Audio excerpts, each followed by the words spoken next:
The juxtaposition of signifiers functions in a different way when we move beyond the individual casino micro-world. On the Strip, casinos compete on the level of the spectacle as sign. In the case of the Bellagio, the dancing fountains overpower the wonder of Paris, especially from the other side of the road, and its accumulation of Parisian emblems, which include the Eiffel Tower and the Champs-Élysées, which finds its home across the Strip. So you literally have Italy and France across the road from each other in these spaces. And what's interesting is that the Bellagio is quite dominant on the Strip because it bargains on those the columns of water rising so high that you can see them quite a way down the Strip, but the sound also carries, so you hear the music, and you literally see people saying, you know, quick, maybe we can catch the fountains, but the distances are so long, of course you never get there in time. You've got to wait for the next show.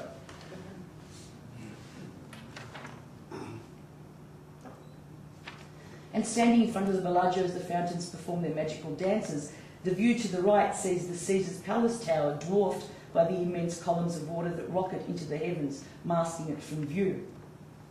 So what you have is this kind of competition, literally on the level of spectacle between corporations on the Strip. This spectacle, whether the animatronic depictions of the fall of Atlantis at Caesars, the pirate ship battles at Treasure Island, or the erupting volcano at the Mirage, signifies the experiential power and consumer and entertainment offerings that each casino can provide its visitors. And inherent in this is a specifically neo-Baroque logic and competitive logic. And I think of this, it's a similar kind of thing that took place in so many places in Europe in the 17th century, where you had aristocratic families competing on that level of spectacle, albeit in different ways. In her study of the parallels that exist between 18th century Enlightenment culture and our contemporary audio-visual saturated society, Barbara Maria Stafford addresses what she understands to be a false separation of works of art from technological inventions and popular imagery of all sorts. And she states the following: instead of the mania to pile up masterpieces like so many commodities, museums could help an increasingly fragmented and estranged society to visualise itself as a whole. In very real ways, I think, the city of Las Vegas does precisely this, though not in the way Stafford's envisioning it. It visualises global, conglomerate-driven urban culture at its most intense point of obsession with the new experience economy. Since the mob vacated Vegas, corporations like Mirage, MGM and Harrah's have articulated new relationships between consumerism and the experiential. The old all-you-can-eat, cheap-as-chips mentality that has been replaced by an emphasis on exclusivity that owes a great deal to elite tastes and past traditions of collecting culture.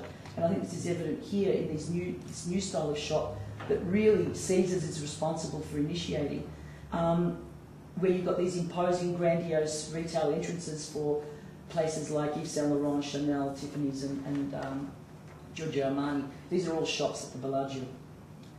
In an experience-based economy, goods and services are no longer enough. The new demand is for experiences. Spectacular architecture often blends with high-end retail design and entertainment media to create compelling event places that appeal to visceral interests. The experience economy, according to Las Vegas, is tied into traditions of collecting culture and that whole conception of the princely gallery that was so big back in the 16th, 17th century. Remnants of the private collection of the aristocrat and the learned scholar are still present in these palatial Wunderkammers, but the roles of Cosimo de' Medici, Cassiano del Pozzo and John Soane are now being performed by new conglomerate moguls. Steve Wynn is especially a case in point. Almost single-handed, he initiated the remodelling of Las Vegas since the 1980s. The Mirage, Treasure Island, the Bellagio, the Wynn, and the revamped Old Vegas Fremont Street into the Fremont Experience, which he played a major role in redeveloping, transformed Las Vegas into what it is today.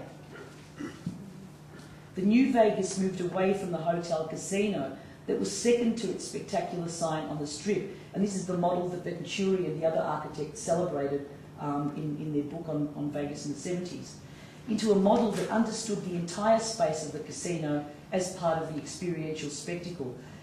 What what Venturi focused on was the fact that Vegas no longer emphasised the architecture, that the architecture was just this bland sort of motel-like structure way in the distance with huge parking lots at the front and these humongous signs that drew your attention to, hey, look at me, the casino's back here somewhere. And now the signs are still there, but they're dwarfed by these enormous sort of palatial structures. While famously collecting great masterpieces worth millions, including Picasso's La Rêve, a painting that he famously stuck a knife through accidentally, this is Steve Wynn, and building each of his casinos obsessively and meticulously according to his own tastes and desires. He's quite obsessive about this. Wynn got where he is today by also being a savvy businessman. Heading Mirage Resorts, he has a canny understanding of the service economy. Wynn understands only too well that he's able to cater to his tastes because of his ability to speak to the consumer and to the consumer's entertainment and leisure desires, who got him to the place he is today.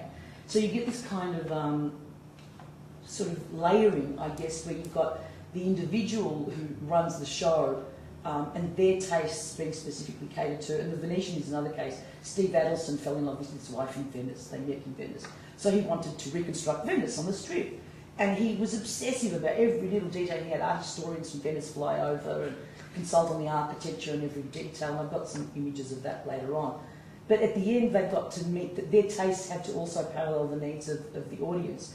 And I think here, what you have is these entrepreneurs, these sort of businessmen, operating very much like these modern-day Medicis in many ways. In the late 20th century, early 21st century, however, the role of the private collector has also expanded to encompass the public collector. Visitors to Las Vegas can now all be modern-day Medicis.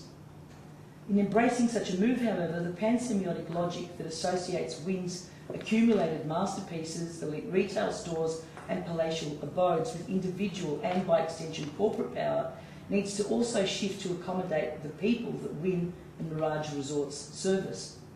In this neo-Baroque space, the private collection has merged with the public sphere in radically remediated ways that are more in tune with contemporary consumer and leisure culture. We, in a very real sense, create our own collection, one based on consumer resources that are laid out before us as we travel through these spaces. And the sense of the unique and individualised experience comes from the choices that we make as consumers when we navigate the spaces presented to us.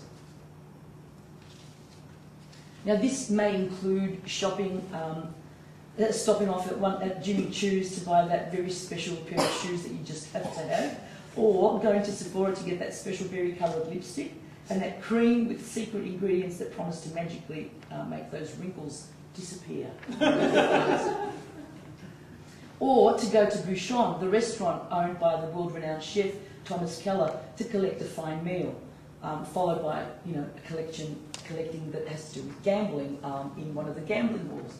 And this restaurant's the most bizarre thing because you're sitting in the middle of this is at the Venetian, and all of these examples are at the Venetian now. You're inside the casino, which has a trompe-l'oeil ceiling that imitates the sky, and there's an inside part of the restaurant, an outside part of the restaurant, and I was with my friend and we said, do you want to eat inside or outside? And it's like, but it's all inside.